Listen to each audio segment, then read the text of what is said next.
శరణమయ్యప్ప. నా పేరు మోహన్ లాల్ అండి. నేను నల్గొండ వాసిని. సో నేను సెటిల్ అయింది హైదరాబాద్లో అండి. ఉండేది హయత్ నగర్.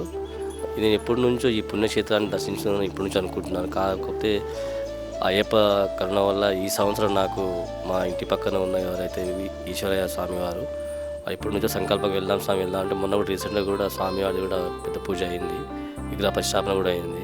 సో ఆ రోజు కొన్ని అనివార్య కారణాలు రాకపోయిపోయాను. బట్ ఈరోజు ఆ స్వామివారు కరుణ కటాక్షంతో ఈరోజు ఇక్కడ నేను సందర్శించడం జరిగింది. నేను అనుకున్న దానికంటే కూడా ఇక్కడ చూడడం మన పుణ్య లింగేశ్వర స్వామి సందర్శనంలో దాని తర్వాత ఇక్కడ ద్వాదశ జ్యోతిర్లింగాలు కూడా ప్రతిష్టాపన జరగబడ్డాయి. దీని ముఖ్య ఉద్దేశం ఏంటంటే దానికి వచ్చి ఇన్కమ్ కానీ ఎవ్రీథింగ్ కానీ ఇప్పుడు ఒక 600 మెంబర్ దాకా ఉన్నారు. ఆ బిల్డింగ్ కన్స్ట్రక్షన్ కానీ వాళ్ళ మెయింటెనెన్స్ కానీ ఎవ్రీథింగ్ కూడా చాలా బాగున్నాయి.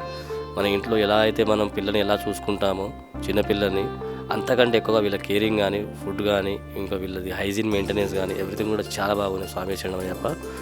ఇలాంటి పుణ్యక్షేత్రాన్ని మళ్ళీ మళ్ళీ దర్శించుకోవాలని తమకు తోచిన సాయం ఏమైనా ఉంటే అనాథులకు మీరు సంరక్షణగా ఉండాలని కోరుకుంటున్నాను. స్వామి శరణమయ్యప్ప. స్వామి శరణమయ్యప్ప.